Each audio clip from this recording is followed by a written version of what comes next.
Ada data yang mengejutkan kita, 1 dari 3 anak Indonesia ada persoalan mental. Maka kami dari Yayasan Nananu, jadi ini ditulis Nalar Naruni, Naluri dan Nurani ini kemudian bergiat untuk mendorong kesehatan mental anak Indonesia. Dan hari ini kita merekrut para relawan dan mereka bisa atau menyiapkan diri nanti menjadi peer counselor. Dan Alhamdulillah hari ini kita bisa berkumpul, kita launching salah satu programnya ini. Teman cerita apa?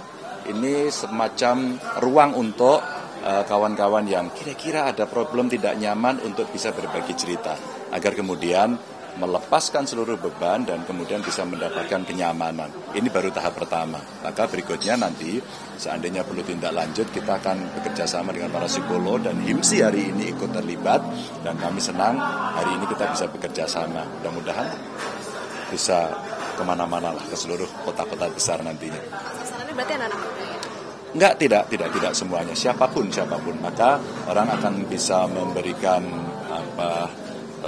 seluruh ungkapan perasaannya melalui chat WA dan nanti kita akan follow up. Nah, peer counselor ini akan bertugas 12 jam dia bekerja. Kita ambil contoh di beberapa kota besar. Tadi ada masukan, jangan salah ya, di daerah-daerah remote area pun kita penting. Tapi karena ini dari yayasan kita akan mencoba memulai lebih dulu, ya kita mulai dari yang ada dulu gitu. Menyesuaikan tadi Pak, berarti konselornya anak-anak muda juga tadi yang baru. Anak muda jauh lebih banyak hari ini, tapi kami tidak meninggalkan dari sisi sekedar usia maupun gender ya, karena siapapun bisa mengalami hal serupa. Yang pernah masuk kepada kami dulu, mohon maaf, relasi hubungan keluarga di rumah punya masalah dan kemudian menimbulkan persoalan. Ada juga anak yang punya problem dengan sekolahnya, kadang-kadang relasi dengan temannya. Ada juga yang cerita dengan pinjol, dengan judol gitu, dan itu membawa pada lingkungan terdekatnya dan rasanya dia butuh untuk dilakukan sebuah counseling, bisa berbicara dan kemudian lepas, selesai gitu, agar mentalnya sehat. Nah, kalau mentalnya sehat, kuat, dan bangsa ini kan menjadi punya mental yang sama, dan nanti kita harapkan kesehatan mental itu bisa membuat kemudian ya humankind, orang akan menjadi baik, orang akan jadi aware, orang menjadi peduli. Ya. Isu boleh dong Pak. Pak, soal adanya koalisi permanen yang kayaknya nih buat mengamankan Pak Prabowo di Pilpres berikutnya. Tidak apa-apa, saya kira itu hak politik di antara semuanya. Orang bisa bersepakat untuk membuat itu. Dan kami menghormati sih. Gerindra kan pede nih Pak, mengajukan Pak Prabowo menjadi capres di 2029. PDIP sikapnya gimana? Bakal mengajukan lagi ke ada nama atau bahkan kita Bapak bukan sendiri? ikut-ikutan, tapi kita menghormati sebuah proses. Maka ketika kemudian ada partai yang sudah menentukan dirinya untuk membuat sikap politik dan kemudian menyiapkan, tentu kita hormat. Kalau PDI Perjuangan ada mekanismenya. Kita sedang menyiapkan konsolidasi, kita sedang menyiapkan kongres gitu ya. Jadi kalau kita secara kelembagaan di PDI Perjuangan sudah ada mekanismenya. Jadi kita bukan yang kesusu dan ikut-ikutan. Pak, ini terkait dengan Pak Hasto, Pak. Kemarin pra-peradilan ditolak oleh PN Jaksa. Tidak diterima Gitu, Pak. Itu iya kan? Iya. Bukan ditolak, Iya. tidak diterima. Tidak Iya. diterima, Pak. Mungkin tanggapan sedikit dari Bapak. Iya, saya kira saya tidak tahu nanti dari penasihat hukumnya, tapi tidak diterima itu bisa mengajukan kembali. Karena biasanya tidak diterima itu pasti ada alasan administratif.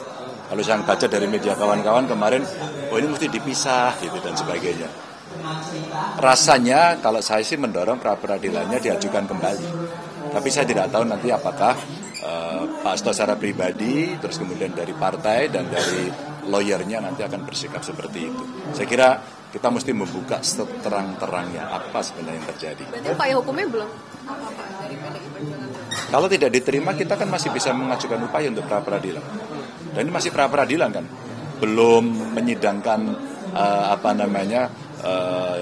isinya kasusnya yang sebenarnya. Itu kan nanti di pengadilan. Jadi masih panjang prosesnya. Mungkin izin terakhir, Pak. Ini ada efisiensi anggaran. Ini isu yang lumayan ramai dan juga mungkin berkait dengan Nalar Naruni ini. Maksudnya banyak PHK-PHK gitu. Enggak, saya sih kalau efisiensi bagus, saya setuju. Apalagi kalau kita bicaranya satu, ya, yang diefisienkan mana? Oh, perjalanan dinas efisien kan dihitung, itu bukan tidak bisa dihitung. Saya setuju banget ini, mendukung. Terus kemudian hal yang tidak penting gitu ya, umpama kita bicara ATK kan sudah banyak digital, itu juga bagus. Mungkin makan minum itu biasanya kalau di Pemda, ini pengalaman saya ya, di pemerintahan saya kira akan sama, itu juga biasanya tinggi. Kalau itu bisa dilakukan, efisiensi bagus. Maka 2, kelembagaannya. Kalau bisa slimming, kan juga akan efisien toh. Maka saran saya, mulai dari pusat sampai daerah, lembaganya juga harus dislimmingkan. Diefisienkan, tidak hanya anggarannya saja. Dan kalau ini sebagai sebuah gerakan tidak hanya politis, tidak hanya teknokratis, tapi juga gerakan yang membangun kesadaran bersama, mungkin bagus juga dari atas dulu.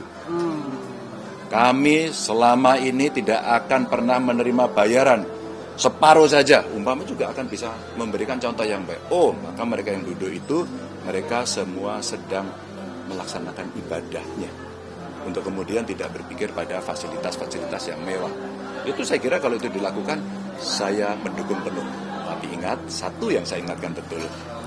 Dihitung betul, hati-hati betul, dan tentu pertimbangkan mana-mana yang tidak mengganggu hak individu. Mana-mana program yang sudah disiapkan untuk mendorong pertumbuhan ekonomi jangan diganggu. Ya, kalau itu bisa dilakukan, kita dukung penuh. Tapi kalau tidak, pasti kita akan mengingatkan.